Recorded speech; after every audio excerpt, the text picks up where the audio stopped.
Hello everyone, my name is Lily Filipponi, and today we are going to be reading a fanfiction. Yay, another one! And this fanfiction has 4 parts to it, I guess, and it is called Frost Cup / Hijack Corpse Bride AU. And if you don't know what it is, it's basically Hiccup from How to Train Your Dragon X ship with Jack Frost from that one movie. So basically, I don't know what this is about. Apparently this is a Corpse Bride AU. And if you don't know what AU means, that means alternate universe. Need to clarify that. And this is a romance, I think, novel. And this is made by Kunorichi96. And this is read from Wattpad. So, yeah. And this is, of course, what you call a blind reading. So, okay, so I'm going to be starting reading now. I hope you enjoyed the story, and I just hope you enjoyed the story. Okay, chapter 1. Since the day he was born, Hiccup had no control over his life.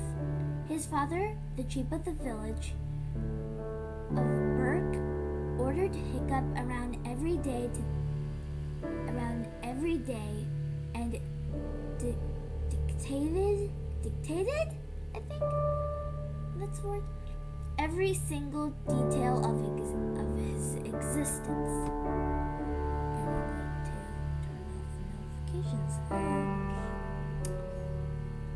From how he dressed to now who he will marry.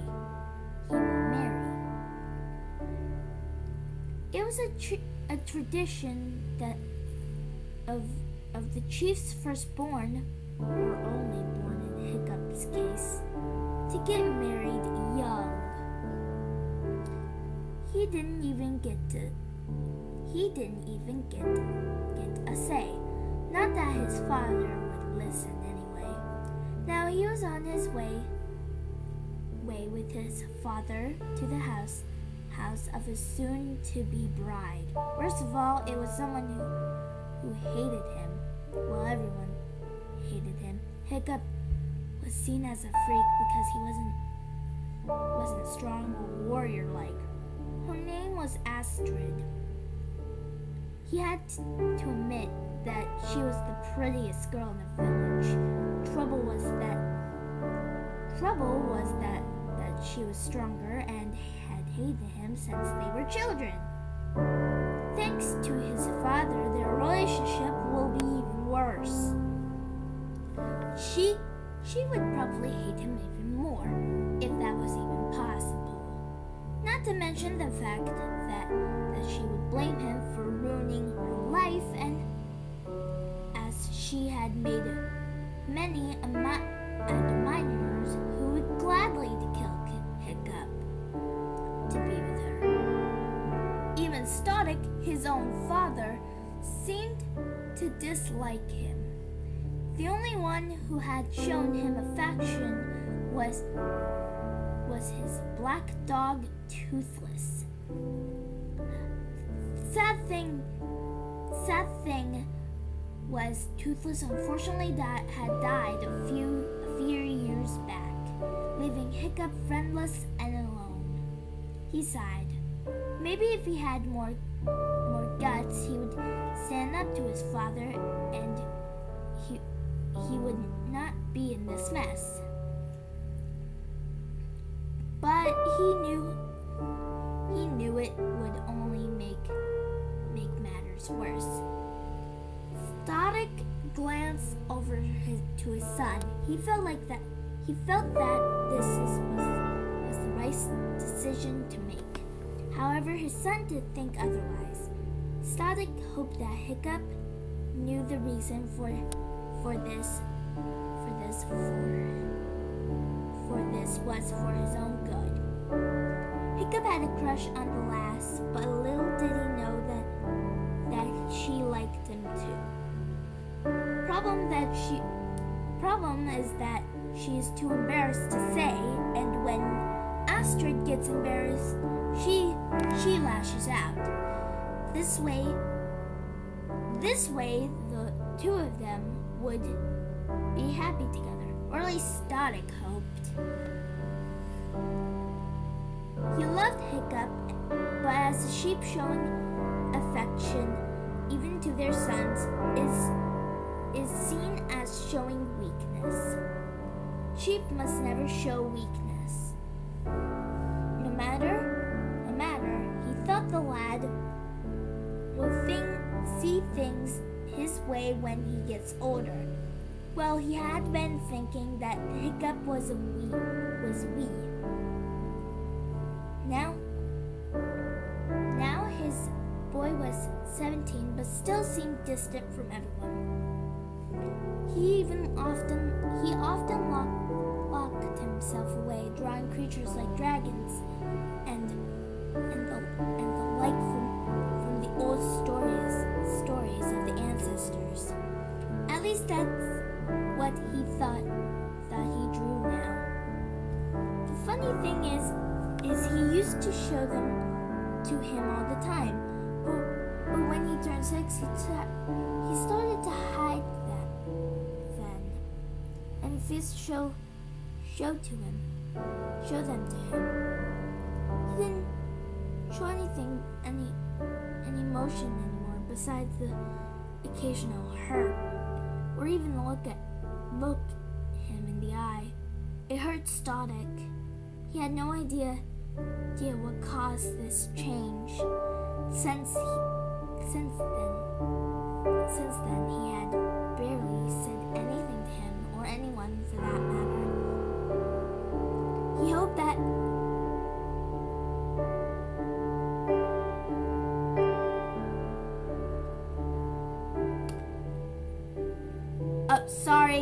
sorry.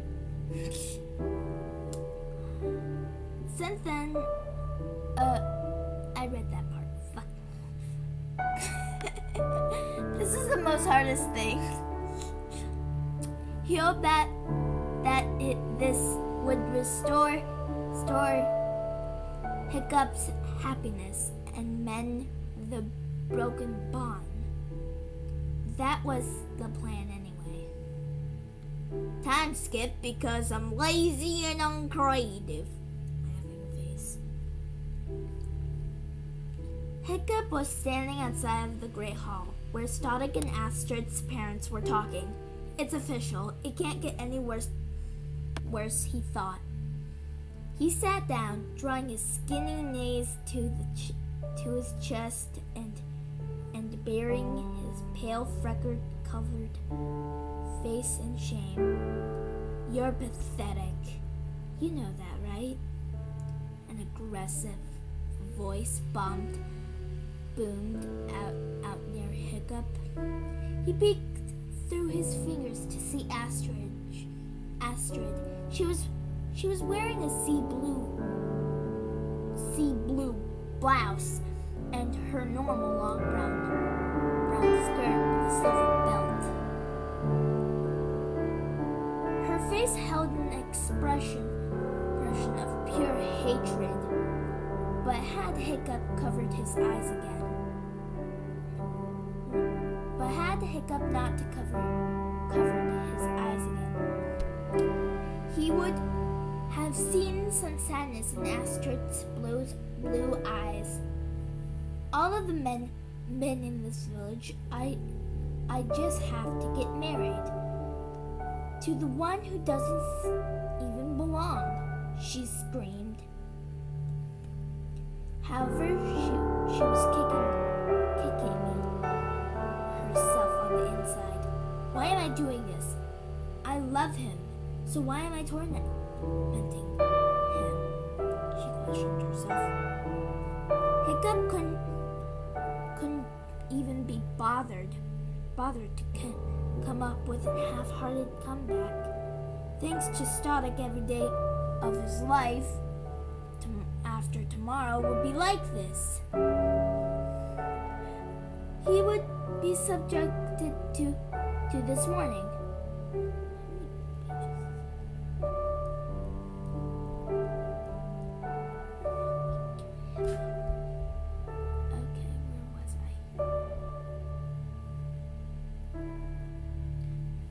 After tomorrow would be like this. He would be subjected to this morning, noon and night. Hiccup decided just to let himself get subjected to this. Should be easier like that anyway.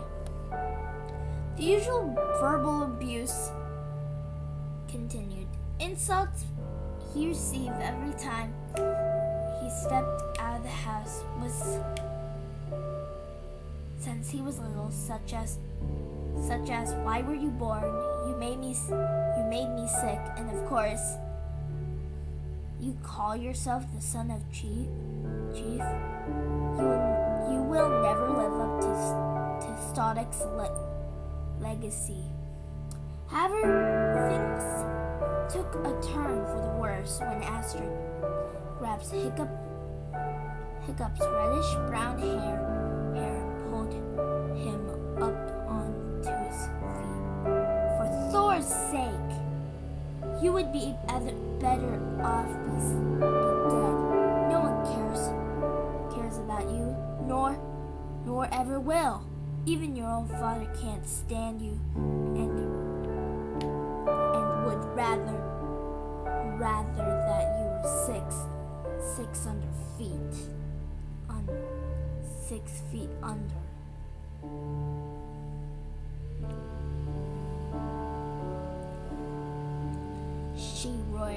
She roared in his face. Silence fell. Even the noise from the inside the great hall had stopped. Astrid was in shock. She couldn't believe she said that. She let go of Hiccup's hair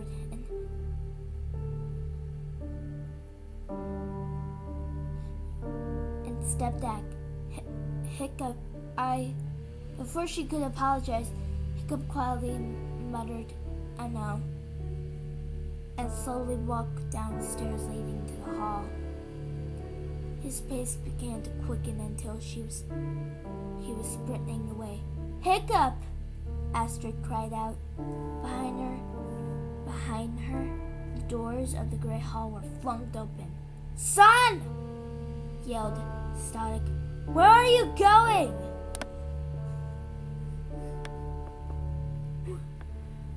From the distance, a faint cry of "to do what I should have done a long time ago" echoed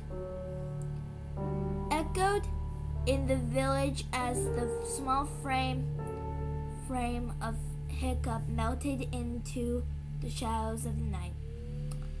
Okay, and this is probably gonna happen often. It's gonna change point of view, so this is now going to Hiccup's point of view. So the first half was the first part of normal point of view, but now we're going to Hiccup's, I guess. I don't know what's up with these fan fictions, but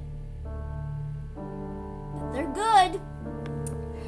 I can feel Astrid's hands pulling my hair. I could still see her face sneering at me, as if to say, "You're finally going to took it long enough. Good randomness." I didn't know what's moving faster, my heart or my feet. I couldn't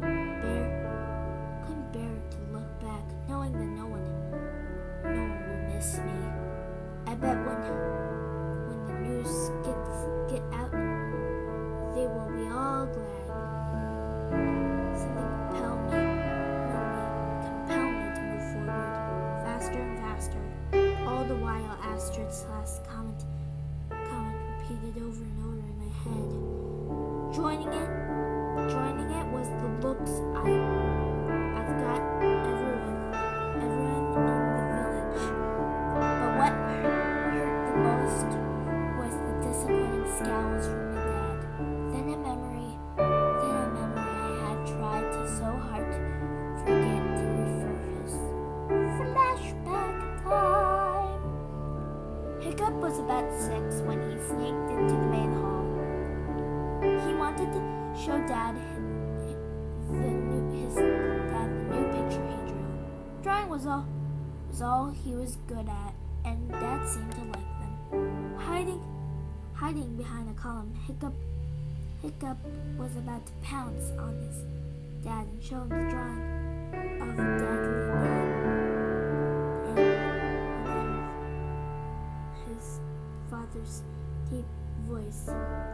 That lad has something wrong with him. Why did you say that? Asked Gobber, Stalic's best friend. Have you seen him? Boys don't draw. And the like, he should be roughhousing like with the other boys or playing sport or something. He is also a weakling, inside and out.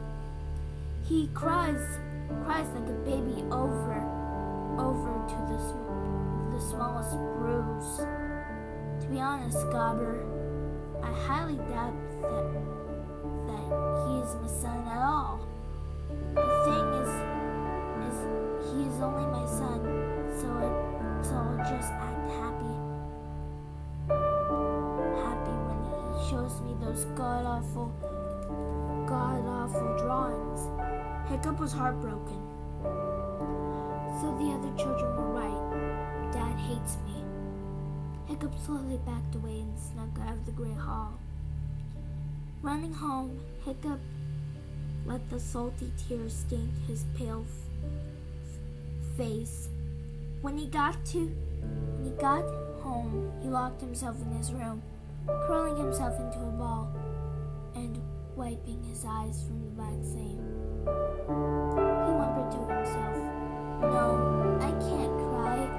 I can't prove him right. He hates me. He really hates me." Hiccup began to rip down all of his drawings that decorated the walls, viciously tearing them into shreds, every last one. Toothless watched in confusion as the scene unfolded. Hiccup picked up the scraps and threw them out the window. After a pause, he picked up a fresh sheet of paper and drew a grave with one word on it. Hiccup. End of flashback time. No more! I screamed, clutching my head and shaking it like a dog try to get those words and memories out of my head. No more, I beg, falling on my knees, exhausted. It's taking its toll. All I have ever wanted was friends. Anytime I tried to talk to the cut down before I can even say hello, the girl I love wants me dead. And my dad sees me as a failure. Why do the dogs hate me? They took away my only friend, and now this. I don't really have a choice now. If I do return to the village, they will mock me for even more than before, and I will never have friends. Then again, What chance I have making friends here? Or even still survive here? I sighed.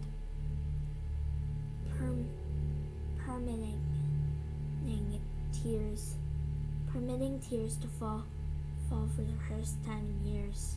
Since that day, I have hidden my emotions and never cried on the outside. Do I even have the will to survive? It was then that I realized where I had ended up. I was in the center of the woods. A few unnamed graves were scattered around the place. The trees had twisted into skeleton hands that seemed to be reaching out towards me. Maybe it was just my imagination, but I swore that I felt someone, or more likely, something staring at me. Whoa. So this story is cool, and I'm not at the end yet. Oh my god, I still had 3 pages away. So we are now changing to Jack's point of view. I don't know if this is gonna turn out. I don't know. So I will finish this in one video. Okay, let's do this. This is Jack's point of view. I normally just hang there to get some fresh air. As fun as the land of the dead is, I am still a guardian, meaning I have to help the others out every now and then. When pitch tries to make a comeback. Also, sometimes I just want some peace and quiet. Despite all of my friends, I still feel lonely. None of my friends understand that. I wish there was someone I could relate to. Someone I can cheer up and make them smile again and protect. I stared at the man in the moon. I know you aren't meant to interfere or do much, but please, just once. I pleaded. I let out a sigh, wishful thinking. Then I heard sobbing not that far away from me, so I took it upon myself to investigate. There was the cutest boy I've ever seen. He had medium dark red hair, which framed his paling face, which was dotted with freckles. Glenn? I'm just making a joke there. He wore a black suit with a green tie that made his skin even look paler. Not as pale as me, but it made him look very cute. It appeared he was having a nervous breakdown. It broke my heart. I wouldn't bear to see this innocent boy, about my age, cry his little heart out. Looks like he needs someone to help him. As I realized that my wish had indeed been fulfilled, for once a cheeky grin spread over my face, I thanked the man in the moon as I began to carry out my plan. And that is the end of chapter 1. So we went through normal point of view, Hiccup's point of view, and then Jack's point of view in one episode. So I hope you really like this story. How about 23 likes on this video? And some comments, please.